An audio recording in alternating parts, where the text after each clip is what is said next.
Hey everybody, this is Herschel Froome from High School Top 200.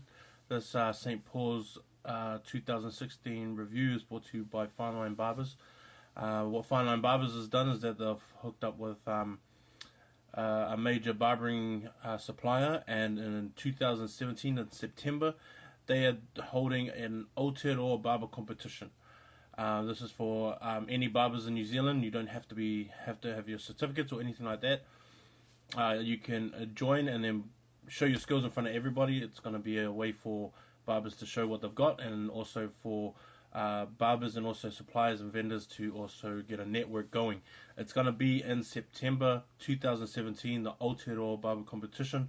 Vinnie and Fineline Barbers. Wait for the Facebook and also the Instagram page that will be put up for barbers to show their stuff. And yeah, just keep in touch with those dates.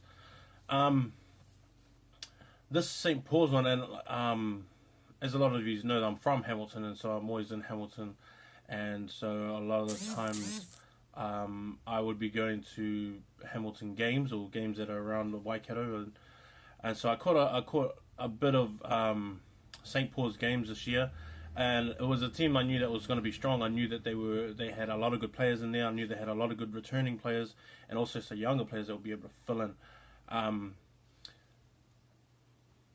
They took a hit right in the beginning of the year. Connor Gordon, who was the open side, and a real good open side, like he was real good, and he was a guy that I was looking at as well. I thought he would be on that level of Barbarians, and he's actually year 13, but he's a young year 13. So even if he had the choice, even if he wanted to come back next year, he could come back next year. I'm not sure that he will, but he has that option. They took a big hit because he got injured, and then he was out for the rest of the year. And it was obviously, for a player like that, it's real heartbreaking. Well, for any player, it's real heartbreaking. But so they took a big hit in the beginning of the year, and then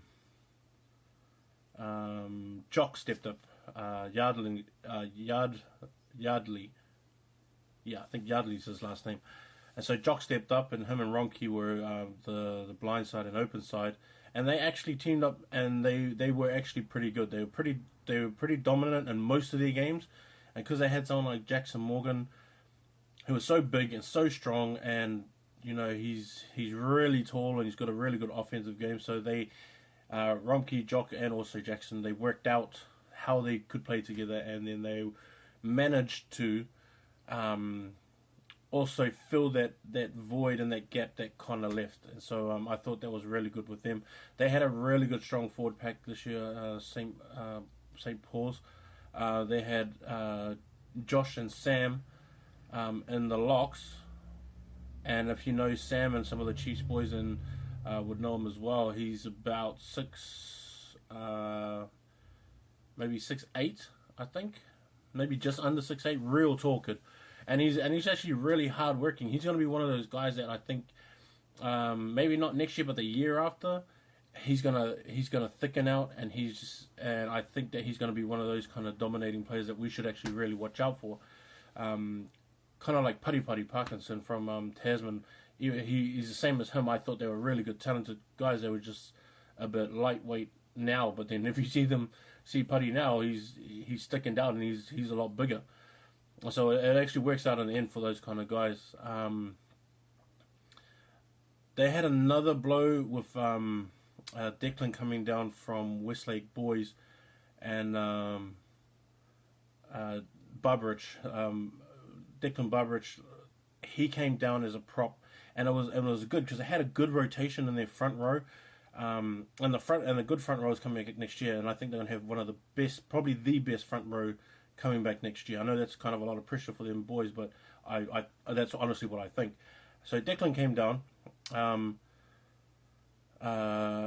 there was Declan and George Dyer were going to be the props. I think that was kind of a given that they were going to be the props.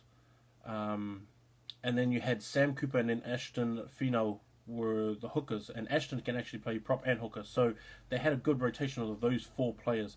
Then they had some young fellas like Cullen Brown and Christian Collingwood, I think his name was. and those two as well were on the bench.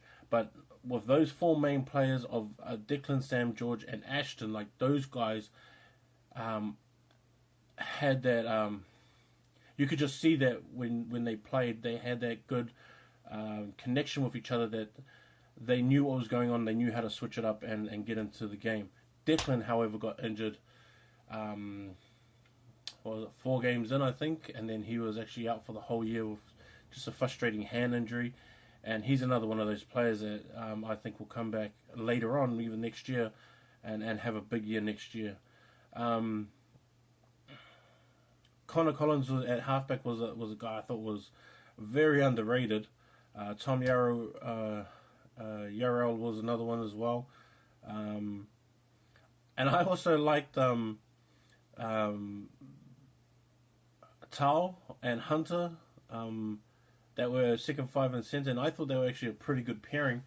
And Hunter's a smart player. I like Hunter as a centre, and that's the reason why Tom got a lot of tries, and then Ryan and Valence were the other wingers, and that's why they got a lot of ballers, because I think Hunter knew how to make sure that passing game was part of the backline move, and that it actually ended with wingers getting the ball instead of having that, stop at second 5 or centre. He just knew how to give the ball on.